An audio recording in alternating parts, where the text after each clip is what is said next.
right, all right. We got attorney Marc Golden here, Glad to be here. work comp attorney extraordinaire, Marc Golden in the house. Star Wars, Star Trek fan. Guilty as charged. So thanks for being on the podcast today. Oh, my pleasure. Great to be here. Appreciate you. Thank you. Wanted to ask you some, basic background, get to know you a little bit for the viewers. Sure. Where'd you grow up? I am born in West Palm Beach. Yeah, baby, native. I am a native, absolutely. Cool. Raised in Palm Beach Gardens. Okay. Went to Tulane undergrad and Nova Southeastern here in Fort Lauderdale. Okay. Came back to my hometown to practice law. Awesome. And I'm a South Florida guy. Yeah. Palm Beach Gardens. Was anybody around back then? Not a lot. You only had to drive about 3 to 5 miles west of town and you could go shooting. There was no golf courses, and it just didn't exist the way it does right now. Yeah, Palm Beach Gardens is beautiful right now, but I can only imagine back then. Yeah, wow. It was awesome. A great place to be a kid, fishing and hunting and doing pretty well the good stuff. Yeah, that's awesome. Yeah, a lot of fishing trips. Yep. Cool. It was awesome. That is awesome. I was born here in Florida as well, so I'm a native. All these New Yorkers come down, and I'm like, no, I'm native. They don't comprehend. Yeah, everyone asks how long I've been here. It's like, yeah, I've been here quite a while. Yeah. The whole time. Yeah. Except when I went away to college. Lived in Louisiana. Couldn't wait to get back to Florida. So you went to Tulane, you said? Yeah. Okay, and then you came back, practice law. What did you start out practicing? I had the privilege of being a prosecutor here at West Palm Beach. Okay. And for our local circuit, and did everything from parking tickets to murder cases. It was a great training ground. Wow. Really cut my teeth there. It was really a lot of fun. Wow. Actually, I oddly enough ran into 2 friends today that I hadn't seen in years from those days, and everybody had a great time. Excuse me. Practicing that kind of law. It really is a great training ground. Learned all my litigation skills there, really. Wow. And that was before it was political to be a prosecutor. It always has been a little political, but it's way worse now because between the media and the internet, it's tough for them. I don't envy that. Yeah. We had a little bit of freedom to do that, but did a couple murder trials and cut my teeth, and I said, I can't afford to stay here. I need to go into the private sector. Yeah. Wow. So after that, you went to what area of law? Well, I kind of did I didn't say normal, typical routine that the insurance companies tried to hire me. I worked for an insurance defense firm for about 6 years. Okay. And our clients were Winn-Dixie, City of Delray Beach, Palm Beach County School Board. Okay. And I defended both liability and workers' compensation cases. That's when I first got exposed to work comp. Okay. And oddly enough, how I transitioned from being defense to plaintiff's work was I went up against Rosenthal, my current firm, in a jury trial and beat him. I won one for the dark side, and they're like, well, we need this guy. This guy's got trial skills. It was a Winn-Dixie case, and we beat him. Wow. On a work comp case? Or? No, it was a PI. PI case. Okay. Yeah, there was a stack of bottles that they claimed was improperly stacked and fell on top of this lady, but we actually proved she knocked it over herself. Oh, okay. So at that point, Dave Weissman, who was Jerry Rosenthal's partner, approached me and goes, we want you. And the rest is history, as they say. That's a great compliment when you think about it. It really was. It was quite flattering. And they really, I had already had the work comp experience, and so it was almost a natural fit. I knew what I wanted to do. And quite frankly, representing insurance companies is kind of unfulfilling. What have you done for me lately? You could do an amazing job for them, and they really only care about what you did today. They could care less about what you did the other day. And it's so much more satisfying to represent injured people and plaintiffs, doing plaintiffs' work. Way, way better. Yeah, yeah. A lot of people don't understand trial. It's adversarial. It's you versus them. And to go that route, to beat them in the trial, and then to have them approach you, I think says a lot about you, says a lot about them, right? Oh, yeah, absolutely. I was very flattered at the time. And the really cool part about that trial is my dad, who had just retired, sat in the audience, and I always have done it solo. I've never co-chaired a case, ever. And I went back and I actually helped he helped me select the jury. So it was he's an attorney as well? No. Oh. A general contractor. Oh. But I was able to do it with him, and it was really a really great father-son moment. So that's cool. It was funny how everything came together pretty well in a week. Wow. That And is then cool. I gave a couple weeks notice, and I was working for Jerry Rosenthal after that. Wow. A little bit about our firm. We are located in West Palm Beach on Palm Beach Lakes Boulevard. We, about 18, 19 years ago, we opened a satellite office in Port St. Lucie that is now staffed with 4 full-time attorneys Wow. and over 10 assistants up there. So it's hardly a satellite office. Mm-hmm. And we practice both personal injury and workers' compensation. Okay. I am the chair of the department. And For work comp. For work comp. Okay. I run the work comp department. And I have been with the firm now 27 years. Wow. It's a long That's time. a long time. Yeah. Yeah, it's changed a lot over the years. The laws have changed and things have changed. But the basic concept Mm-hmm. of helping the little guy Mm-hmm. hasn't changed one bit. And Wow. it really, it's what keeps us going. Yeah. That's Yeah. awesome. And so you have these 2 locations. Correct. Do you guys take cases statewide? Absolutely. Our practice is statewide because work comp is very highly automated, Mm-hmm. and we used Zoom pre-pandemic. Oh, wow. And so it was set up. We actually did very well during the pandemic when the circuit court had shut down and nobody was really doing anything. We were up and running the whole time. It was quite amazing, actually. Yeah. They were ahead of the time at that. They had video conferencing already ready to go before the pandemic. Your office or the courts? Both, actually. Oh, okay. So it was a natural fit. It was really kind of great. Yeah, and it's good you guys had experience with Zoom already, because remember the cat guy, the cat lawyer? Oh my gosh, yeah. What a horrible moment. Oh my gosh, that guy could have been the world's greatest lawyer, but in that moment, ever since then, he's just known as the cat guy. Yeah, that wasn't a good look. Yeah. That was not a good look. And it was beautiful how it just, like, his audio matched the cat. It was amazing. Yeah, that was not a good look. That was bad, yeah. I'll just leave it at that. I can imagine his client was pretty pissed. Yeah, that would not be a crowning moment, but we've all had our moments over the years, but that was pretty horrible. And Yeah. I think the worst part about that one was the judge was like, sir, and he wasn't listening, and the judge was actually telling him, "Come on, man, you got to stop with the cat thing." That's crazy. It was pretty That was horrible. funny. Pretty Yeah. horrible. Cool. So you guys do personal injury as well? We do. That's not exactly my department, but I certainly have been around it, and I was defending it. I never actually have done a personal injury trial myself, but I defended about 6 of them in jury trials. Okay. You talked about that Winn-Dixie case. I had a similar case. It might have been Publix or one of those kind of grocery stores. A 2-liter of Coca-Cola fell on a woman's head. Ouch. And we actually recovered her some money. It just fell. It was bad timing. She wasn't touching the shelf. Could have been someone on the other side of the shelf, but we never found out. But they settled it. It wasn't a huge case. They admitted that the 2-liter fell on her head and it was no fault of her own, and they could have probably prevented it. So they settled it for a nominal amount of money. But yeah, so your thing was what, a bunch of bottles or cans? Yeah, it was like an end. They call it an end cap. Okay. And it was some Yoo-hoo. But how I proved it was that she had a broken toe. And of course, the stat came down on her head, shoulders, knees, and toes. But the broken toe was the giveaway. If you're pushing a cart and the thing falls down on you, it couldn't possibly have hit your toe. And our theory of the case was basically she hit the end cap, stubbed her toe against it, okay. knocked it down, and it came down upon Wow. her. So yeah, that's how we beat that one. Wow, that's incredible. Yeah. Okay. So, interesting. So, let's talk a little bit about work comp.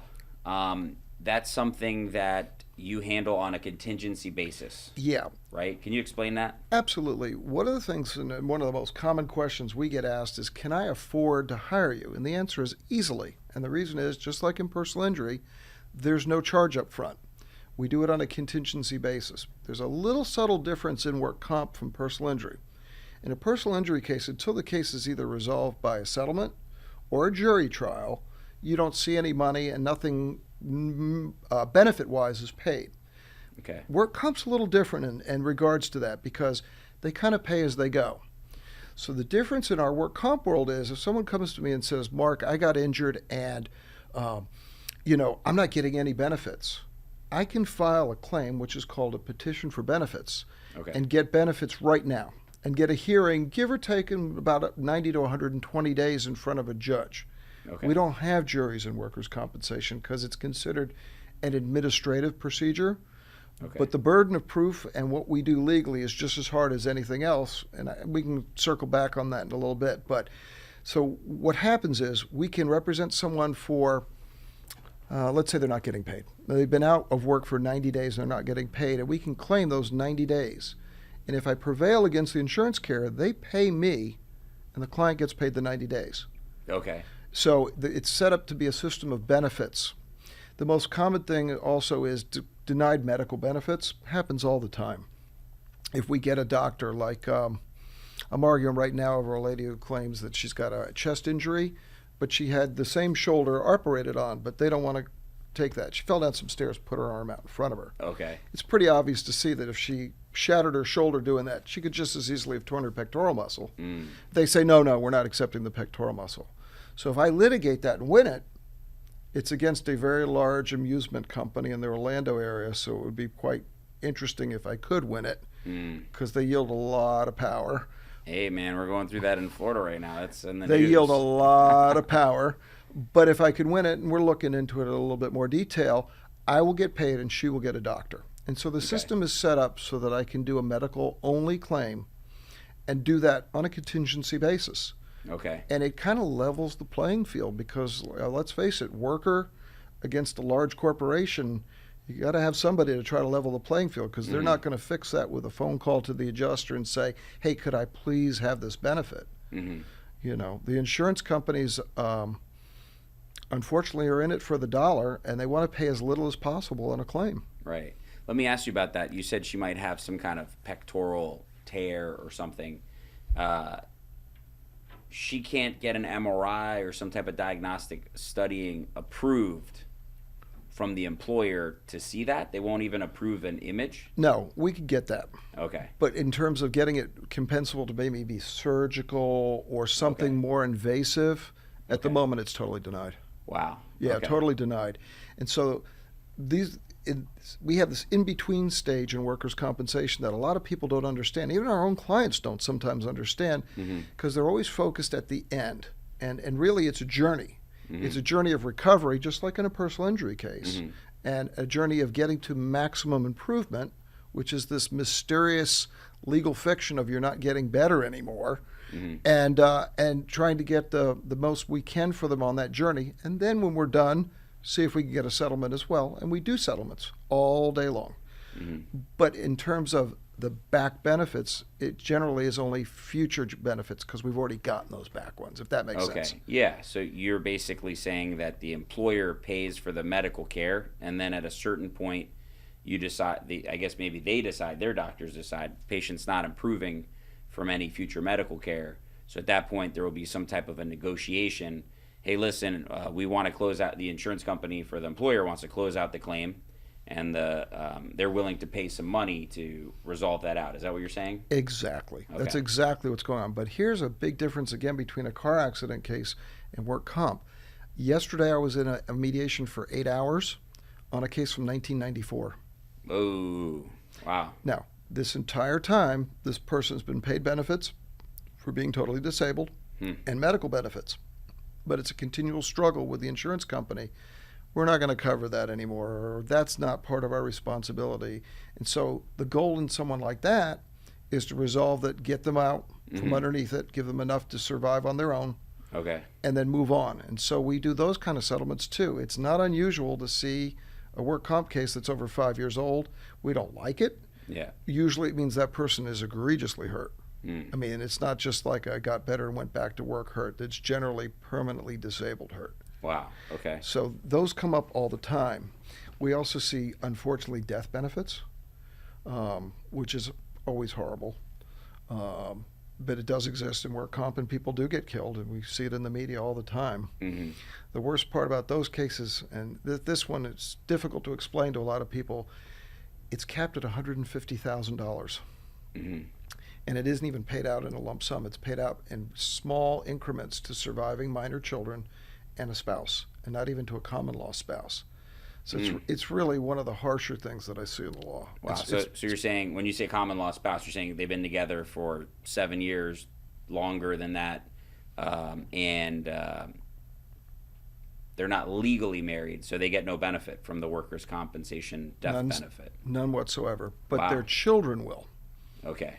And the good part about the statute is it recognizes that those children may go to college and it continues to pay them while they're in college. Okay. But it's still capped at $150,000. So if there's 12 children and they're each getting 25% of his wages split up, because that's the maximum, it's not much. Wow. It's 25% of that worker's. It's difficult to explain, but let's say you earned $1,000 a week. Mm-hmm. It's 25% of 66 2/3, so 25% of 666.66. Wow. It's really pretty brutal. Now, one of the interesting things that we see in death cases are there's often a third-party component to it, Mm-hmm. and there's often another responsible party. For example, if it was a car accident for someone who drives for a living, Okay. you could sue that person for causing the accident and get workers' compensation, Mm-hmm. Okay. which is an interesting twist. Yeah. And Okay. so hopefully that truck has a lot of insurance. God forbid that happens. Not these days. I ran the numbers. Every month we're dropping 1/3 of the cases that we bring in. We're dropping 1/3 of them because either the at-fault driver didn't have insurance or the client that we represent doesn't have uninsured motorist coverage. I think it's because of the economy. I think I think auto insurance premiums have gone up a lot, and I think people are saying, "Hey, I just want the minimum." And the minimum does not include UM coverage, doesn't include bodily injury coverage in Florida. So I think that's a big problem. You know, Abe, we have a huge problem in Florida with this, and a lot of people don't realize that this personal injury protection is first party, and it's only, I mean, they say it's $10,000, but it's really only $8,000. And if the other person's not carrying liability, as you said, and there's no uninsured motorist coverage, there's no way to recover. And it's one of the most tragic things that I've seen. And I know that they've been doing a lot of legislative changes, some of which have been pretty brutal lately. I'd love to see PIP go. What do you think? At this point, they got rid of attorney's fees, and I think a lot of the insurance companies will use that to their advantage. So right now, under the old law where they have to pay attorney's fees, we collect on average about $500 for each doctor claim. Each claim they give us, we collect them about $500 on average. So you imagine the insurance companies are saving $500 on every one of those claims. That number is probably going to go up higher, maybe $1,000, $1,500. They're going to underpay on average each claim for the doctor. And under the, I was able to get them the $500 at no cost to their own. Under the new law, there's no attorney's fees. So I think that number is going to go higher, and I won't be able to collect it for the doctors.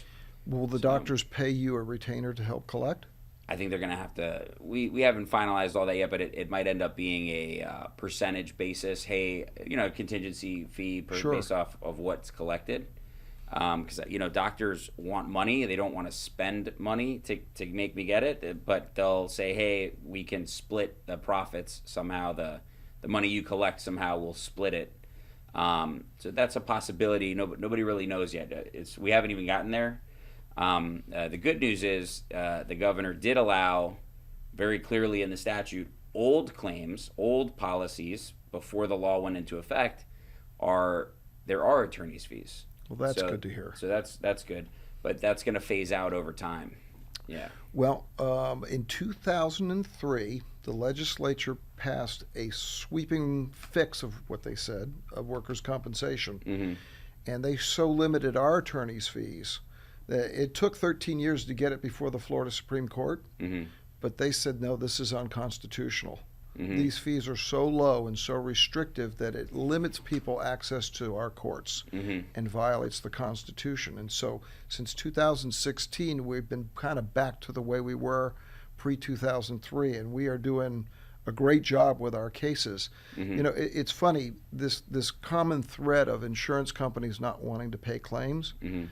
I actually brought some stories to share with you of how far people will go on the insurance side and from employers to deny injured workers their benefits.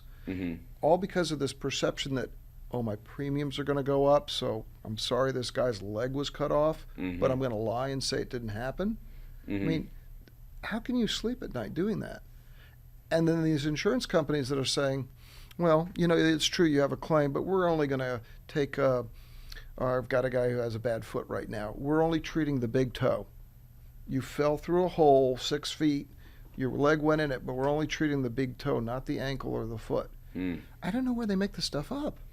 Listen, I hate to say this. I hope it's not disrespectful to anyone, but a lot of these adjusters, they didn't go to college. They didn't go to a special school to learn medical terminology. They learn it as they go. And a lot of them come and go into this industry. They're not 20-year adjusters like they used to have back in the day. A lot of times now, the insurance companies, they want uneducated, uninformed people. They want to train them the way of, to drink their Kool-Aid. And, I've had insurance company adjusters tell me things like, everybody has a herniated disc. And I'm like, oh, really? Unbelievable. Yeah, and I said, But that's what they're taught, and that's what they know. Well, I don't know. Have you been watching The Mandalorian lately? You better believe it. That season finale was out of this world. Okay. Literally. I was joking with my wife. Get her to watch it with you? Spoiler alert. If you haven't seen the final episode of Mandalorian, plug your ears, Plug Dennis. your ears right now. Spoiler alert. When Grogu is put inside that robot body and he can say yes and no, my joke is that's how they train adjusters. No, no, no, no, just hitting the button like Grogu did. That's true. But see, and here's the weird part about my life. I actually do better financially by helping someone who's been told no, because I can go in and fix that. And that's where I level the playing field with no. And quite frankly, adjusters are very, very good at saying no. Yeah. And it works. It's effective, because I don't know what the percentage of people who just say, well, I'll just move to Texas back with, or go back to New York and I'm not going to stay here and fight with this, versus the amount of people that I've helped. But I push back hundreds, if not thousands of times from people in that situation. Right. And, a couple of them come to mind, and I would like to share them with our audience. I had a guy on a roof who fell off. He was a roofer. And he was badly injured and taken away by ambulance, multiple fractures. And you're not going to believe this, but the employer said, we don't know who he is. And then they went to all the other coworkers and said, deny that we know who he is. I'm like, now, wait a minute. You allowed a trespasser on top of a roof where you were doing roofing work. He fell off the roof and no one knows who he is. And they denied the claim. And unfortunately for this gentleman, he was undocumented and he didn't really want to come forward because he was afraid of getting deported. And I'm going to come back and talk about that in a little bit. But you're never going to guess how he proved the case. Blew it wide open. He had the company T-shirt. Oh. But he didn't just have one company T-shirt. They had several colors for what day of the week it was, and they all dressed in coordinated fashion. So between that and the paramedics report, and I could put him at the scene at 1:30 in the afternoon, he clearly wasn't trespassing. He was working on the roof, and we were able to get him a lot of benefits. But it's just amazing to me that an insurance adjuster would talk to their company and say, this trespasser was on the roof. He fell off the roof. He shattered his leg and his spine, but we don't know who he is. Yeah, and so you're saying that the employer, they Lied. all came up with that story, and the insurance company went along with it. Correct. Turned a blind eye and even pushed that agenda. Absolutely pushed that agenda. Crazy. Absolutely insane, as badly injured as this guy was. Compression fractures of the lumbar spine and a broken leg. He's clearly not faking it. Right. That's a significant amount of trauma, and I'm so grateful that he had the shirt, because unfortunately these type of workers are sometimes paid in cash, or they pay one check to one person and he divides the cash up, and it's hard to follow the trail. But the point I would like to make, and it's an important point, is this: if you're not a documented worker, don't be afraid to come forward. And the reason being is, the threat is always ICE, deportation. I've never seen it happen, and I've been doing this for 27 years. As close as I've seen is someone was going to be deported and he voluntarily moved back to Uruguay. But that's as close as I've seen. Now, I have another horror story that's worse than this one. I would like to share with you as an example of what I'm talking about. There's a tree farm. It was either in Martin or St. Lucie County, and a very, very large tree was blown over in the wind and fell on this gentleman's leg. compound fracture. I forget which of the arteries or veins it is. It's the one where you bleed out if it gets. It's the one. Oh gosh, the kid at UCF had it when he hurt his knee. Mackenzie Melton had it when he hurt his knee. Anyway, there's one descending. I want to say maybe the femoral artery. I'm not sure, but anyway, he was bleeding out. They saved the leg, and they saved his life. And within 24 hours, the insurance company had sent investigators to the company and to the hospital. And while my client is on a morphine drip, having just come out of surgery, they start interviewing him. Wow. Can you think of anything more unfair? Wow. And so they got him to restate what his Social Security number is. Now, let me back up. In Florida, it's unlawful to use a fake Social Security number in a workers' compensation case or any other fraudulent statement. You don't want people lying to get insurance. Makes perfect sense. Mm-hmm. But what they did was they tricked him. And they said, we're just here to hear what happened in the case. Oh, we've been told that you use this number. Is that your number? And he goes, I don't know. And the investigator says, well, it's right here. Did you use this number? And he goes, I'm on drugs. I don't know. He goes, well, it's right here. You used this number. And finally, after asking him 5 times, he acquiesced and said, yeah, I used that number. Okay, case denied. Because now they're saying he told an investigator for workers' compensation, not just used it to get the job, but told someone for workers' compensation that he used that number. They cut him off. But here's the craziest part about this story, and it has a happy ending, by the way. We got an anonymous phone call from someone who said, he needs you. He wants you to call him. Please call him.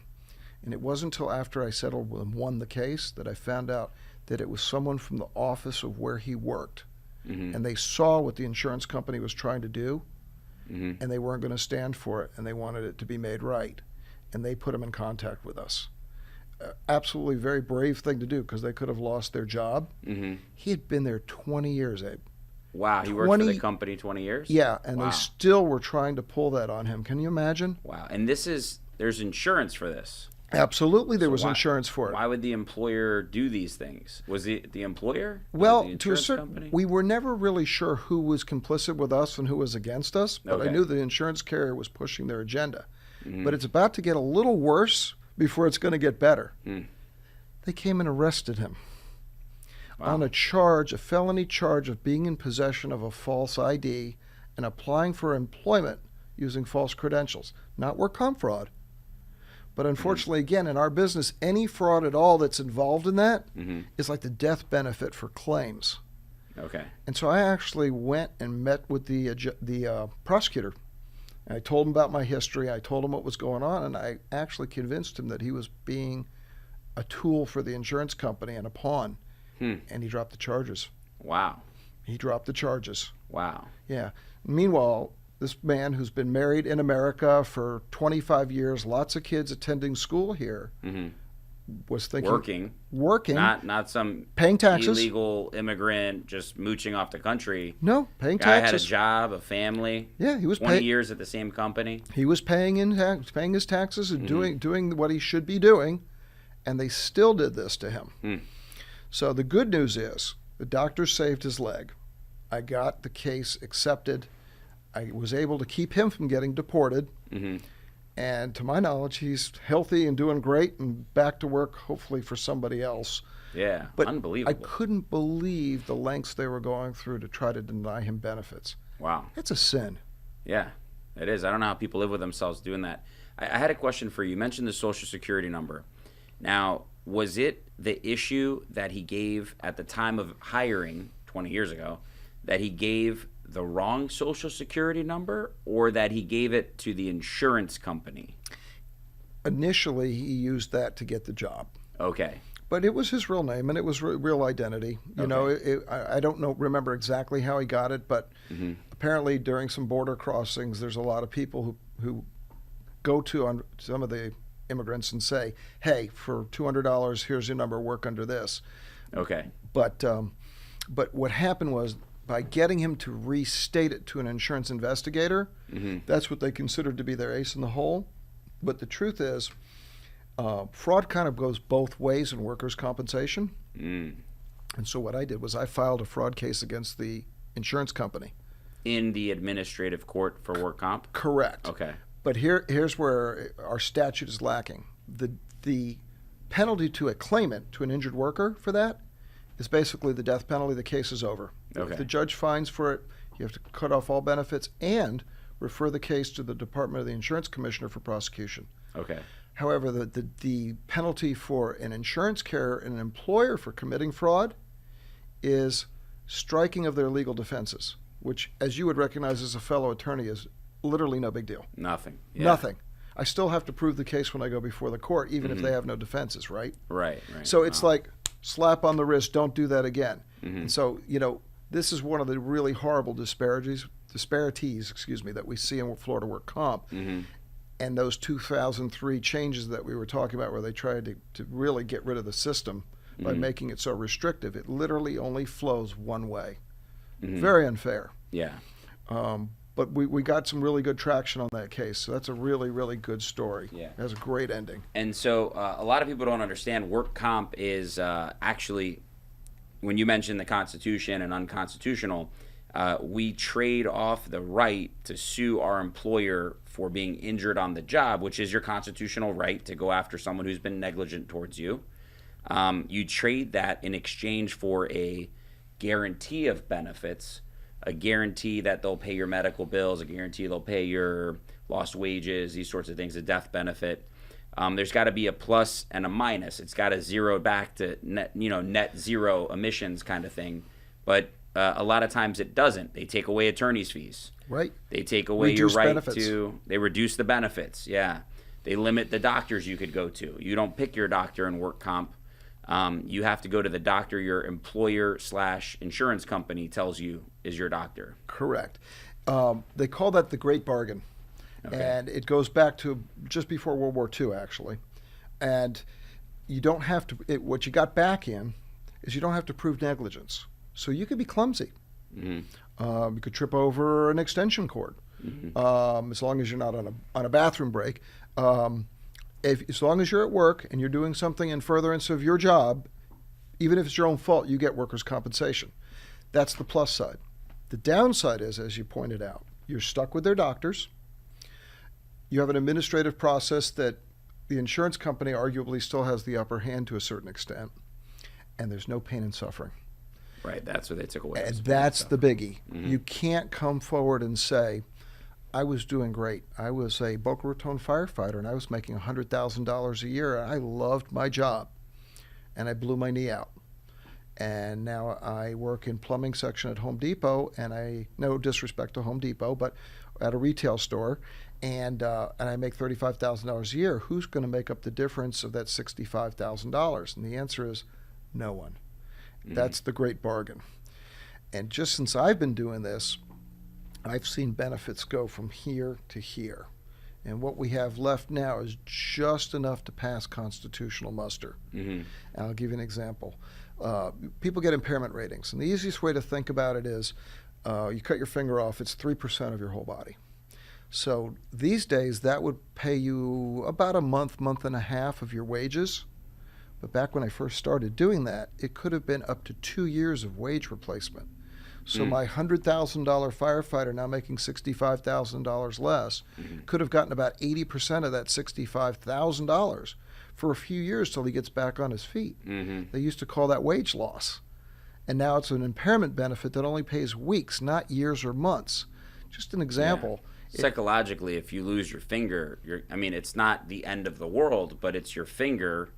Probably going to lose your job at the fire department because they want you to have, let's say, 10 fingers. Right. And psychologically, you're going to go through a lot. Depending on what finger it is, you're going to deal with pain issues, the mentality like I'm missing a piece of me. Absolutely. Yeah. And it's a shame. And it's one of the more difficult things and one of the more common questions we have to deal with our clients is, why am I not being compensated? Because, people are used to car accident cases. Mm-hmm. I'm going to be in pain for the rest of my day. Who's going to pay for this? Mm-hmm. Well, work comp's answer to that is don't settle your case. Continue to see the doctor that we're going to pay for. You have a $10 copay, but that's just the way the law is written, and we'll continue to pay for your care. Or we could settle it and you can go find your own doctor. And that's where we see our settlement starting to occur, because people are like, well, why do I want to go back to this guy? They picked him and I don't particularly like him and he's 30 miles from my house. Why would I want to continue to do that? Yeah. And so typically at that stage in a case, we'd see people say, I'm ready. Let's see what we can do here and try to get out. But what makes a work comp settlement a little different than a PI settlement is they're all voluntary. I'm losing my headset here again. There you go. They're all voluntary. So you cannot go to court and force a settlement. And that's another very common question that we're asked. Why don't you take this before the judge and have him award me my settlement? Can't happen, because that's a vested property right. That medical care is a vested right of that worker. And as long as he treats one time a year, can have it for life. And so the case I'm working on from 94, she's got 5 or 6 different doctors that she's been treating with for decades. And that's this client's benefit. She doesn't have to settle it. She voluntarily chooses to settle it. Wow. And that's what makes our settlements very, very different. We don't have a day of reckoning where the entire case is going to be decided. It just doesn't happen. So it's basically the insurance company saying, hey, we want to close out our file. We're tired of this. We got to pay a doctor bill here and there. We have to answer your phone calls. Let's just pay you X amount of dollars to walk away. Correct. Okay. And, they have costs in keeping the file open because they've got to pay for that adjuster and her high school education. And, sorry, I couldn't help myself. But, I mean, it's the truth. If you're, and I don't no mean disrespect to people who did go to college. I don't think my dad graduated high school, but my point is, if you're negotiating someone's future life, their whole life, and not just one person, you're doing it for thousands of people or hundreds, over your lifetime, and and you don't know some of these medical terms, or you don't know any of these things yet. Here you are being the decision maker for X, Y, and Z person. It's unfathomable. If people knew that, like, that person, is handling my future. Oh my gosh. Yeah, it's pretty bad. And until a lawyer gets on board and we're in litigation and they're like, we get through the depositions, we get through the discovery, and the lawyer's like writing a report to them and saying, hey, by the way, this isn't going to end well. Do we typically see a report like that come out and things turn around? Just a couple weeks ago, I have a lawyer I know very well, and I said, look, I'm conferencing a doctor. This conference is going to tell us whether this person is owed wages or not owed wages. And rather than do it behind your back, I'm inviting you to be on the phone call with me. I know you. You have integrity. I trust you to be on the call. Let's hear what the doctor has to say together. And sure enough, they went my way. Thank goodness.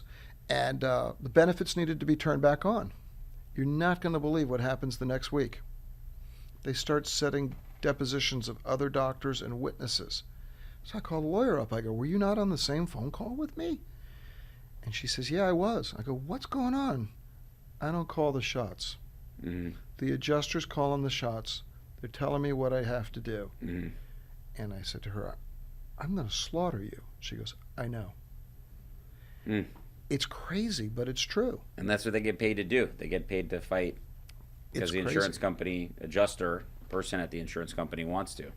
But here's the thing, and you see it every day, and I see it every day. There's no way a person on their own is going to be able to go up toe-to-toe with the adjuster and convince them anything other than Grogu. No. You know what I mean? Yeah. There's just no way. And the problem, when they took away our attorney's fees and capped us at 11%, we couldn't go toe-to-toe with them because we have to get paid in a way that's appropriate with the amount of time that we're putting into it. I'll give you an example. Let's say we're arguing about that MRI you were talking about for that chest muscle. Okay. If we went to court over that and I spent 30 hours of my time and $3,000 of my cost to take the witness depositions and get that ready to go before a judge, and I win it, the statute that was in effect that was found unconstitutional would pay me a one-time fee of $1,500, regardless of how many hours I put into the case, and it was one shot. So if I had to do it again for another MRI later on, I was capped. And work comp doesn't even pay dollar for dollar. So let's say that's a $500 benefit. I would get 20% of that. Wow. Now, who could practice law with that? Mm-hmm. I couldn't even keep the lights on in our law firm Mm-hmm. with that kind of. I mean, my expenses were exceeding the amount of attorney's fees we were able to generate. Okay. By the grace of God, we had enough old cases, like with the PIP stuff, Mm-hmm. to get by for a while till we started seeing a little relief coming from the court system. Okay. But, they had swung the pendulum so far over that it was getting very difficult to do what we do Mm-hmm. and do it well and do it professionally. I never stopped trying, but it's really hard to do it when you're making, $15 or $20 an hour for an attorney. Right. It's hard, and $15 to $20 an hour is like you got paralegals to pay, you've got overhead to pay, and it just doesn't work out. It's not financially viable. Correct. I couldn't even pay the light bill. Right. We really couldn't even pay our rent. Forget the Yeah. salaries, and do the cases. And thank gosh, the Florida Supreme Court saw it, recognized it, and gave us the relief we needed to. Yeah. Unfortunately, Took a little bit. well, for a while, and I just, I pray that our legislature sees that our system, as the Supreme Court stated in this case called Castellanos, can't work the way they had made it because there's just no access to the courts. Mm-hmm. Mm-hmm. There's just no access. Right. It's brutal. Right. With work comp, you're taking away people's right to sue their employer, and so therefore removing access to courts. But they got to level the playing field and say, all right, but if this is an administrative court, pay the fees. And so in that case, they said it was okay to pay attorney's fees. Well, excuse me, that was insurance carrier-based fees. Like the example I was using earlier, when we would get a benefit, Mm-hmm. we can now get paid by the hour as we used to. Okay. If it was manifestly unfair to get paid by the percentage. Okay. And so you still have to show the judge that it's manifestly unfair to get paid, if it's $1,000, $200 fee. A $1,000 benefit would yield 20% a $200 fee. Right.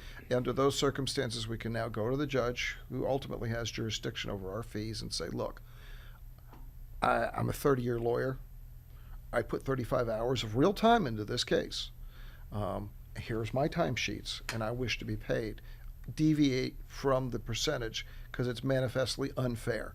And the interesting thing is the insurance companies have actually learned to embrace this and understand they're not going to go before the judges on these things because they know when they're wrong. Yeah. They know when we beat them up and we've proven them wrong. So they Right. really don't contest it that much. Right. And that's what's interesting in those cases with insurance companies is they get to choose which ones they settle and which ones they go to trial on. Total control over it. Yeah, and they're the ultimate decision maker, and the clients sometimes don't understand that, right? They're like, well, why won't they just settle? I don't know. Someone there had something bad. They don't like you, whatever. They're just not going to pay. So we're going to have to move forward with this case. And eventually, yeah, most of them do settle. There's always that one or two that have to be tried, whatever the case may be. But the insurance company really does. They have the power of the purse. They have the money, and we want it. So they don't want to pay. So until they're ready. And the longer they hold on to it, the better off they are financially. Yeah. And which, I'll circle back to those settlements we were talking about. A challenge when we do these settlements are they're not being evaluated on what we're going to have to pay you during your entire life. Mm-hmm. They want a discount because in this voluntary system where, Joe Smith doesn't have to settle his case and, the insurance company doesn't have to either, you've got to give them an incentive as to why they want to do that. And generally speaking, it's because of a discount. Mm-hmm. And I'll run my numbers, they'll run their numbers, and we'll go to mediation, and they won't be that far off. Mm-hmm. But they're not going to pay it. Right. They're not going to pay it, and because their motivations are completely different than my clients'. Right. They want to pay as little as possible, and your client's trying to settle their case for as much money as possible with usually a certain degree of fairness, right? Like, And take control over the medical as best they can. Take control of the medical. Okay. Yeah, generally, that's the biggest dissatisfaction that we have. Mm-hmm. They do control medical.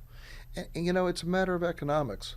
I have doctor friends, you have doctor friends, and we all have people that we know are better physicians than the ones that they send them to. But how can I compete with a county entity that says to a doctor, you're our exclusive spine guy, and we promise you 500 cases a year?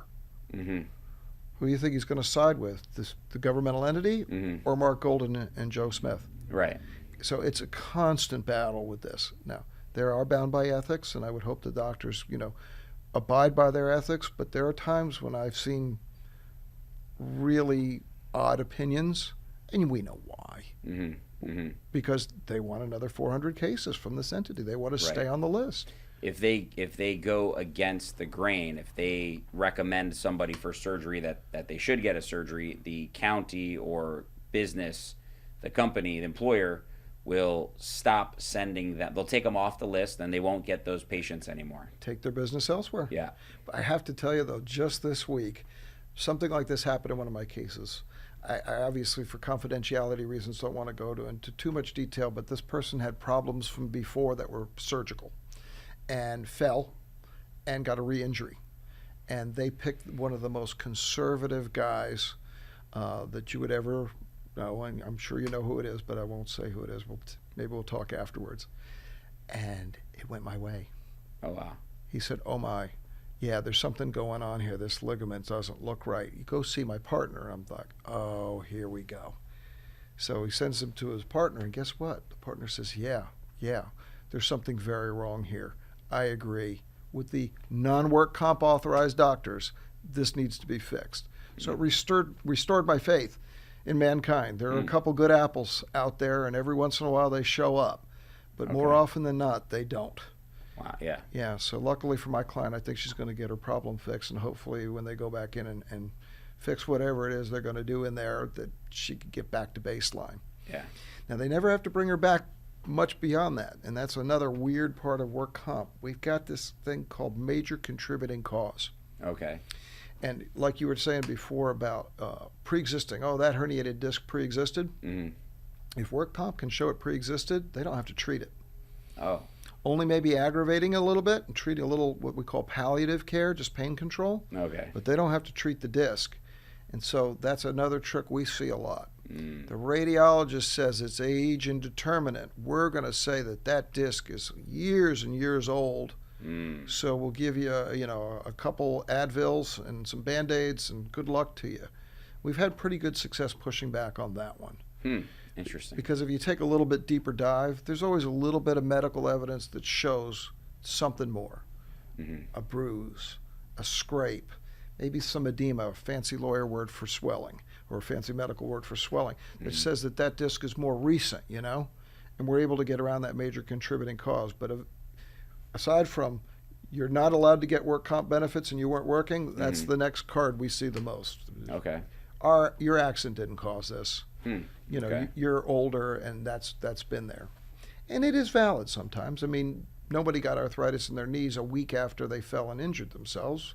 It's more because they had, been working for 40 years. So it is a valid thing, but it's so difficult to pin down because what one person thinks causes it versus another, very difficult to pin down. Difficult, yeah. It's like a moving target. Yeah, it is. And so let's get a little bit personal here. Star Wars and Star Trek, you like them both? I do. Guilty as charged. I love them both. And which Star Trek series do you like the best? What's your favorite? I really like Kirk and Spock, but I just adore Jean-Luc Picard and that character. Yeah. I think he's like the father figure that everybody wanted to have, and he's just so cool, and he seems to know all the answers. Yeah. And no spoilers because it just concluded last night, but Picard is back on as a mini-series on Paramount. Yeah, you were telling me about that, yeah. And it's just fantastic.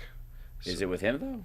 It is, and they brought back the crew from The Next Generation. Oh. So you got Number two. Riker, Geordi, Data, Worf. Oh, wow. And Beverly Crusher and Deanna Troi. The whole gang got back together. And she was hot back in the day, Beverly Crusher, right? That was her. She was the hot one? She was the hot psychiatrist in the show? That was Deanna. Oh, okay. She was the redhead, the doctor, the redhead. Redhead, yeah. And I'm not going to deny that they were both very attractive and still are when that show aired. Then they did a fantastic job in this reboot. So they're back. Wow. Yeah. Okay. And if you haven't seen it, you got to see that one. Didn't Worf die recently? I don't want to spoil anything. No, in real life? No, he's very much alive and well. very Right. much alive and well. But Worf is the Klingon character for anybody who's not a nerd. yeah, yeah. For those of us who Yeah. are not nerds, yeah. No, they did a fantastic job with that. It was just Cool. as good as it gets. I mean, basically, they took a 3-hour movie, divided it into 10 1-hour, 45-minute to 1-hour segments, and Okay. excuse me, and it was just absolutely wonderful. Just absolutely Cool. wonderful. Even my wife was like, "Wow, that was really good." Is she into that stuff? Luckily for me, yes. Oh. Yeah, she loves Grogu and she loves The Mandalorian. Who doesn't love Grogu? I don't know how anyone So could cute. look at Grogu and not like want to squeeze him. Yeah. Well, what's his name? What's the evil character on The Mandalorian that he was the main focus of this last season? Oh gosh, it's on the tip of my. Wasn't there a guy that punched the little guy? in the Yeah, I think beginning maybe. episodes? Maybe. But he, he's like the new Darth Vader character in The Mandalorian. Yes, his name's escaping me right now. It'll come back to me in a minute. Yeah, but that guy would love to squeeze Grogu, but to get his DNA. Yeah, I was going to say, but for alternative reasons. I Yeah. mean, he wanted Grogu for very bad purposes. That was crazy. Yeah. It sounds kind of pedophile-ish, right? But Grogu is a 50-year-old, well, whatever that alien race is. we're not quite sure. He's what Yoda was, and Yeah. why he can't talk is a bit of a mystery at 50 years old. Yeah. He baby babbles. Yeah. He does baby babble. Yeah. But he's so cute. I mean, how can you not love Grogu? And he wields the Force. He's got powers, so he's He just was the good in that. coolest. And the last 2 episodes was amazing. Every year we do a toy giveaway right here at our office in Boca, and then we do one for Three Kings Day in January. We do it in Fort Myers, and the last 2 years in a row, the number one toy that we buy these. We buy like $20, $25 toys to give away. Was Grogu. We had maybe 50 to 100 different Grogu type of things in the $20 range.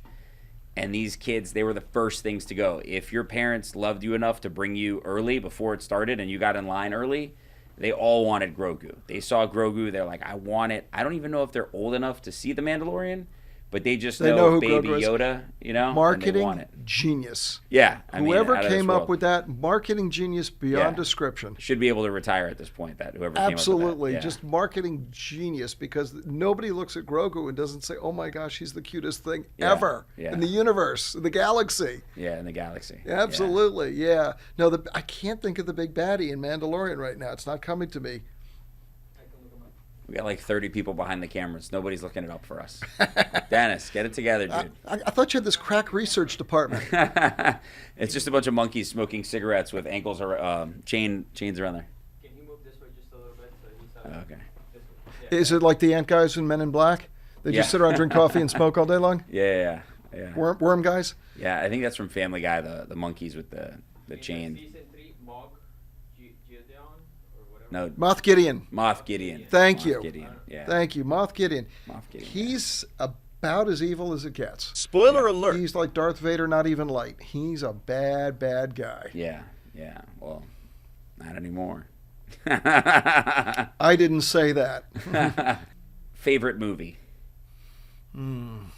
That's a tough one.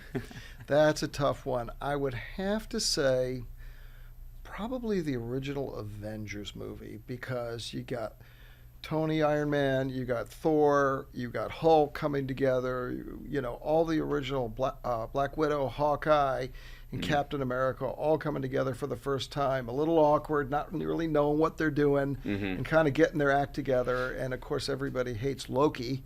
Not everybody. He's got a good character. That was a good show. The Loki show was good. Phenomenal. That was amazing. Phenomenal. But With the time guy, Khan? yes. Yeah. And I don't know what his future is. He had a little run-in with the law, a little domestic violence issue. Loki? The character in real life? The guy who's playing Kang the Conqueror. Oh, Kang the Conqueror. That's the guy. Yeah, Oh, really? Be That interesting to see if Disney's going to Oh. clean that up or recast him. They're going to do the classic Don Cheadle, Yeah. the other guy. Colonel Rhodes swap off. Just swapped them. You want too much money? You're out of here. We're replacing you with a better guy for more money, for less money. Yeah, that'll be interesting to see, because Wow. that's not Disney's very particular about who they cast in their movies, and he's the bad guy. He is Thanos for the next 10 movies, maybe 20 movies. Oh. He's the bad guy forever. Oh. And he could jump through time, and there's thousands of him. So if you kill him in 2023, Comes back, yeah. him from 2015 can pop into your universe and be the new bad guy. Yeah. So he's the ultimate bad guy. Yeah. Wow. Kang the Conqueror. Hold on for the ride on that one. That's going to be interesting. I love your enthusiasm over this stuff because I like it too, but people look at me. My wife's like, I'm not into that stuff. You can watch it after we go to bed. Oh, So, it's all pretend, but it's the best. It's Yeah. just the best. I mean, it lets you dream of. Well, in Star Trek, they're always trying to have a better world, trying to make things a little bit better. In Star Wars, they're always trying to beat the bad guy. There's always a really, really bad the guy. light versus the darkness. Always light versus dark, which kind of makes life simple if you think about it. Yeah. There's a kind of no in between in Star Wars, is there? Mm-hmm. Yeah, no. I do have a great story about it. I met George Lucas. Oh, yeah? Yeah, let's hear it. So, for those of you who have been to Disney Springs, it used to be called Downtown Disney. And Right. there is a bowling alley there, and there's basically an alley that goes past the bowling alley, and there used to be a memorabilia and a guitar store there. And I'm walking past George Lucas, and I know exactly who he is. He looks exactly like he does on TV. And I give him a nod. He gives me a guy nod. He's totally respectful, not trying to call him out or anything like that. My son says to me, I mean, Michael's 3, 4, "Who's that? Do you know him, Daddy?" And I go, "Yeah, that's R2-D2's dad." And George turns to me and goes, "Thank you." And just keeps walking for not like stopping him in the street and just Yeah. giving him some space to be normal. Yeah. And of course, we saw a security guard following about 50 feet behind him, and I knew exactly who he was and what was going on. But it was Yeah. great. Yeah. He was working on the new Star Wars land that they have at Hollywood Studios. Oh, wow. Helping get some ideas cool. together. Yeah, they, that's one of the things that sucks about becoming famous is you can't go to Publix and buy groceries. I mean, it's fine. I'll tell you a funny story about me. So I'm in Publix a few months ago, and we had this huge ad campaign roll out in Miami. My face is everywhere, and I'm in Publix, and somebody goes, "Sir," and I go, "Oh boy, Here we go. Here it goes. They recognize me. Yes, I'm the guy on the buses." And I turn around and they go, "You dropped your phone." And I said, "No." The ads aren't working. Yeah, they're not working. I'm like, Oh, that's too funny. Yeah. So, anyways, that's a cool story with George Lucas. It was great because you know what? They don't want to be accosted. They Yeah. want to be left alone. My friend actually took a photo. I think it's George Lucas or a fatter version of him because he took a photo. I think it was one of the guys at a restaurant, and it looked just like him, but a little bit bigger than normal. So I don't know because he's, I don't keep up to date on the guy. I'm not sure I would recognize him Yeah. today, but back in the day when he was the man, Yeah. he was real obvious. That beard and that dark hair, it was real Yeah. obvious that it was him. Yeah. I have one other good Disney story. Okay, so walking through Hollywood Studios, and I walk literally as close as I am to you to John Stamos. Oh, wow. And same thing. Uncle Jesse. Uncle Jesse. Just give him a nod. He gives me a nod. Walk about another 10 feet, and I lean over to my wife, and I said, "Wow, there's Blackie from General Hospital." And she goes, "Where?" And I'm like, no, we don't do that. We don't do that. Yeah. By that time, he had gone about 50 to 100 feet. I'm like, no, you got to keep this on the down low. Yeah. These people are, don't want that. And they go Yeah. way out of their way. After that, I would come to find out that he is as big a Disney fan as there is in the entire world. Oh, He okay. collects memorabilia. He goes a lot to the parks. And, of course, he's always escorted around. And they try to keep him behind the scenes. But for that 2 minutes he wasn't behind the scenes, I Yeah. actually got to meet John Stamos Wow, that's cool. briefly. That's cool. Yeah. So I got a couple cool questions here. Fire away. Emily, I think, came up with this. Yeah. So there you go. So we are going to ask you, what is your most memorable moment of your career so far? It's often said you learn more by losing than you do by winning. So I'll start with winning. Having someone come to me and say, "Mark, you got me permanent total disability, and I went from a uncomfortable retirement to a lifetime of benefits. You changed my entire life." Mm-hmm. He's still friends with me today. He's still my client. And that really meant a lot to me. Mm-hmm. You changed my entire life. How many people get to say that? Right. I mean, just how many people get to say that? It's just very rare. And I'll take that one with me. That was a really wonderful memory. The other one was I lost a DUI manslaughter case that I really, really prosecuted, and I really, really tried really hard. Didn't even keep the jury out for an hour. And they came back and found the guy not guilty. And he probably should have been found not guilty, but man, that was a tough lesson for a 26-year-old guy. Yeah. And when you say DUI manslaughter, he was DUI, but the manslaughter was the issue? He killed his passenger in the car. Okay. They ran into a parked steamroller and hit it so hard, moved a parked steamroller like 30 feet. Wow. You can only imagine. And so what, did the jury feel that the passenger got in the car equally culpable? Yeah, it was a little of that, but it was more, and this is an interesting story because in 5.5, 6 years of prosecuting, I never had a defendant take the stand in their own defense except this one guy. Oh, wow. And I was from out of town. I was living in a hotel. I was driving her truck. She wanted to go buy something illegal. I don't know anyone in town, so why would I have been driving? I don't know where I am. It's her truck, and when you guys found me, I was outside the car. Oh, okay. So I had a difficult case, as you might imagine. Gotcha. Okay. Extraordinarily difficult case. What was in my favor was he just kept telling the troopers, oh my gosh, I killed her, I killed her, I killed her, oh gosh, I killed her. Okay. But when you have a 0.33 blood alcohol level, for those of you who don't know, that's 400% higher than a being drunk driver. You're almost dead. And so they had a really good defense, but that case was probably... He was at that blood alcohol level? Yeah, an hour or two after the accident, when they drew his wow. blood, he was still at 0.33. Oh, so his defense was, I was way too drunk to get behind the wheel. To admit to anything. Oh, okay. Didn't know what I was saying, and I wasn't from West Palm Beach, so why would I have been driving her truck anyway? Okay. But I had to call her parents, and I had to tell them what happened, and that we lost the trial. That was... Oh, you had to call the parents. I Okay, had to wow. call the parents, Yeah. That was a teaching moment. Yeah. You ever follow that guy's history and see where he ended up? No. Get on Facebook, check him out. No, I didn't. You know, you have to move on. Yeah. That was a lesson learned, and just move on. The weekend's tomorrow, man. You can check it out all weekend. I don't... that's tough, huh? Yeah, it's tough because, you know, in that role, your job is to get justice for the family, for the state of Florida, and make sure the laws are enforced. Yeah, but you know what? You presented your best case, you did your best job, and the jury came back how they came back. You can't... but it is a good lesson. It's funny you should say that, because we were talking on the way here today. If you do your research and you're prepared, there's nothing that comes up in a trial that you haven't thought about, and you have a legal argument for all of it. As a lawyer, you've done your job, because we're not the judges. We're not the jury. Right. We're the advocate, and we're there to present it in the light best for our client. And after that, it's out of our control. So that's another thing that's great about our profession, but you also lose a little control in our profession that way. You know?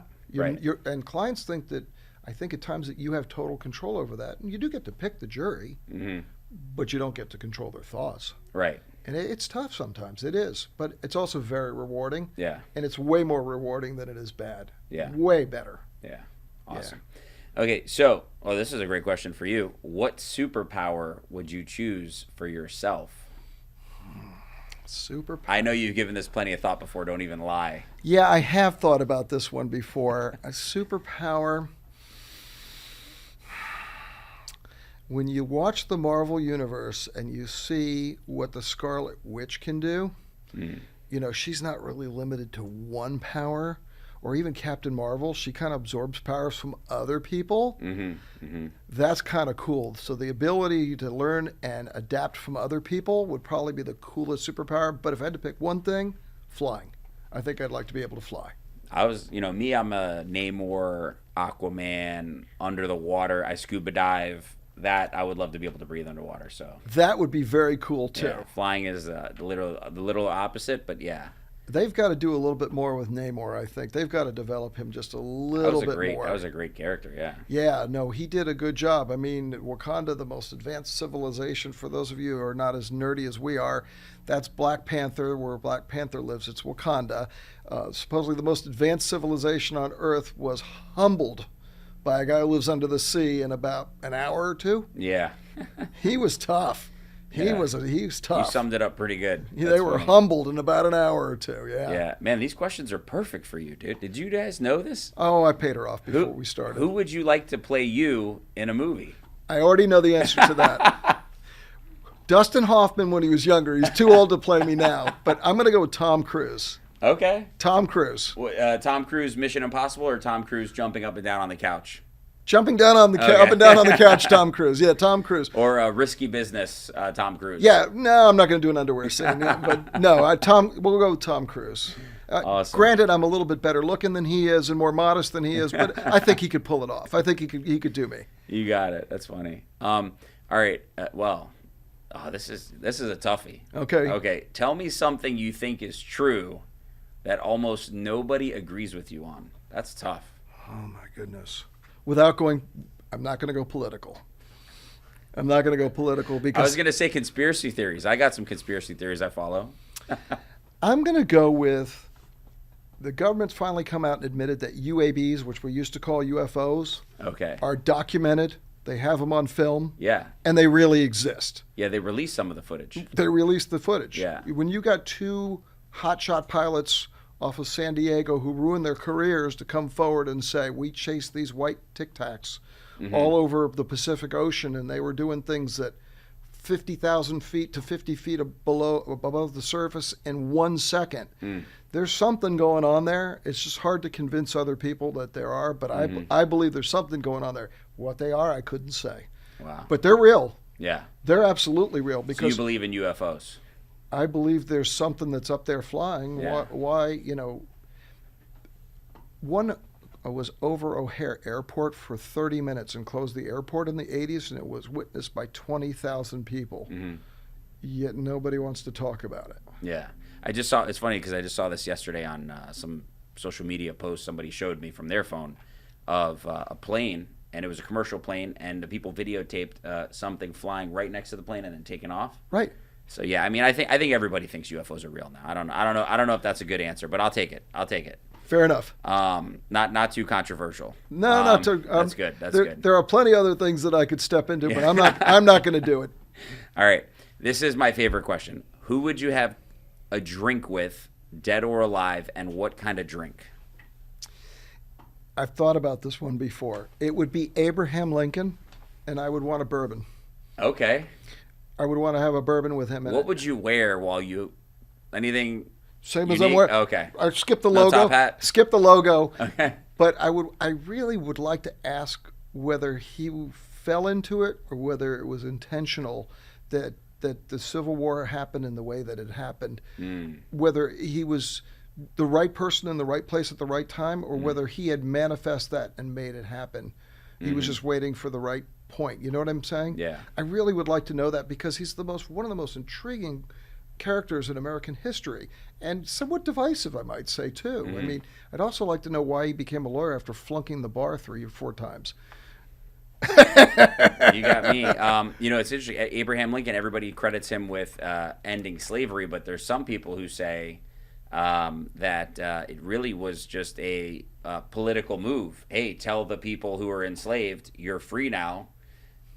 Come fight with us. And so I would love if you're there, you ask them, was that the case, or did you want to end slavery? Yeah, I need a little clarification on that Yeah. one. I really would like to know because Yeah. he's fascinating. I mean, and look at the time when he was president. We were going from an agricultural to a industrial society.